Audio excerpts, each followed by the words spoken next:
પોરબંદરના નગીનદાસ મોદી પ્લોટ વિસ્તારમાં આવેલ આંગણવાડી સામેના વિસ્તારમાં ગંદકી અને બિસ્માર રસ્તાને કારણે સ્થાનિકો ત્રાહિમામ બન્યા છે।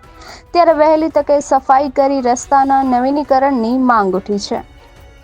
પોરબંદરના નગીનદાસ મોદી પ્લોટમાં આવેલ આંગણવાડી સામે વિસ્તારમાં છેલ્લા ઘણા સમયથી રસ્તા બિસ્માર હાલતમાં જોવા મળે છે। આ બિસ્માર રસ્તામાં હાલ વરસાદી પાણીને કારણે કાદવ અને કીચડની સમસ્યા સર્જાઈ છે, જેને કારણે સ્થાનિકોને અહીંથી પસાર થવું પણ મુશ્કેલ બન્યું છે।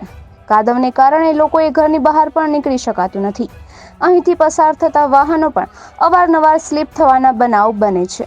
ઉપરાંત અહીં નિયમિત સફાઈ ન થતી હોવાથી ગંદકીના જ ગંધ ખરકાયા છે અને ગંદકીને કારણે માખી મચ્છર સહિત જીવજંતુના ઉપદ્રવમાં પણ વધારો થયો છે, જેને કારણે સ્થાનિકોને રોગચાળાની ભીતિ પણ સેવાઈ રહી છે।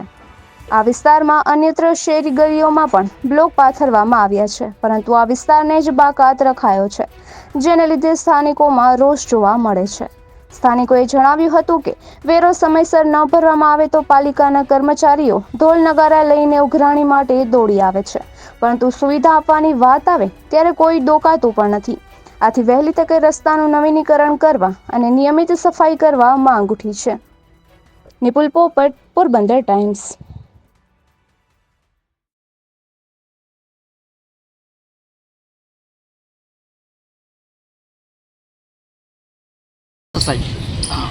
મારું નામ કેતન માવજી પુનાણી છે। અમે બ્લોક નંબર વોર્ડ નંબર 6 માં આવીએ છીએ। મેમણવાળા નગીનદાસ મોદી પ્લોટ, જૂનો હરિજનવાસ, આંગણવાડીવાળી સામેની ગલીની હાલત તમે જોઈ શકો છો સાહેબ।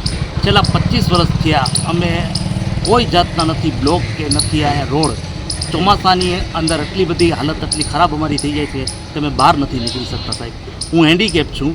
તમારી ગાડી સાહેબ જોઈ શકો છો, આ તમે કઈ રીતના અમારી ગાડી છે અને મારા ધંધા પાણી અમારા રોટલા આના ઉપર છે। અમે વરસાદ પડે એટલે અમે બહાર નથી નીકળી શકતા।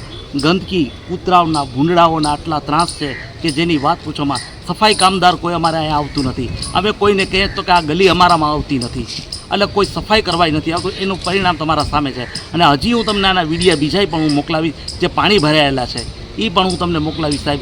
અમને આનો કંઈક ન્યાય કરી દો, બસ અમને આટલું બસ કરી દો કે આ અમારી ગલીમાં બ્લોક અથવા રોડ થઈ જાય।